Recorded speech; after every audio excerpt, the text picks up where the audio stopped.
So here we are. I'm going to do another grooming video for you. A lot of people have talked about not being able to do feet quite correctly. And this dog, I call him Buttons. His original name was Bobby, and then he became Dobson. And at my house, he's Buttons.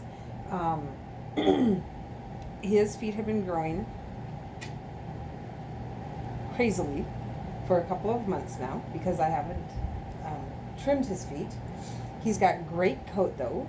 As you can see, he has been relatively recently bathed and easy to comb out. And that's what you want to do before you start anything. Give your dog a bath, use a really good shampoo and conditioner, and go ahead and brush them out so you can then comb them without any sort of mats holding you back. I'm going to show you two ways of doing feet, two ways of doing ears, because again, like I said, feet tend to be a bit of a problem.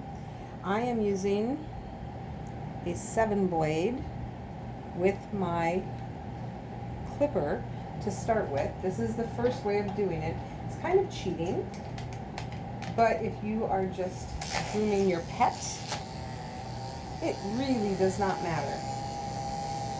So I take, and he's like, "What are you doing to me, lady? This is crazy." So I take and I pull all the hair up from his little wrist, away from that, and I just run my 7-blade from his wrist downward.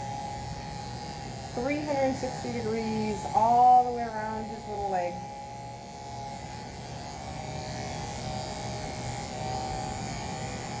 So he suddenly does not have all that long hair. Oh, the other thing that I did with him is I cut his toenails because it's really important to have toenails trimmed for this. So I'm going to take him back on this side. Again, now I'm going to use the hawk right here as my guide.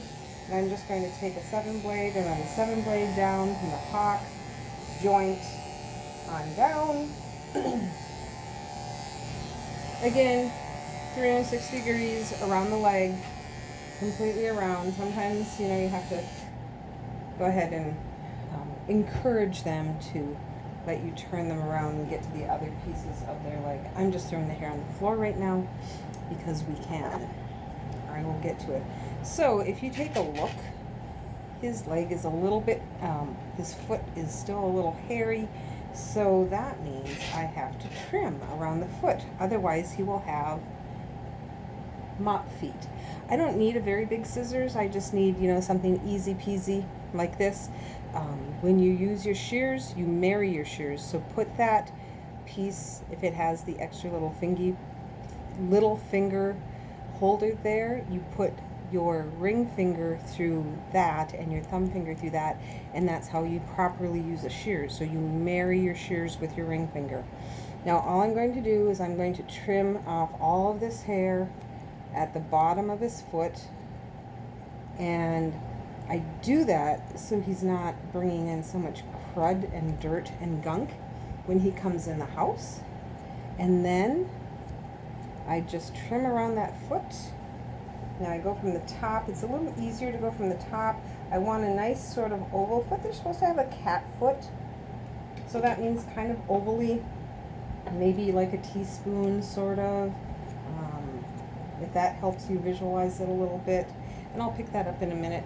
So you can see no hairs really sticking around. There's not, and I haven't done an absolute stellar job on this, but he is just here. He just needs his feet trimmed because we're supposed to get rain, and I just don't want him to bring much mud in the house. So again, I am going to look at the bottom of his foot.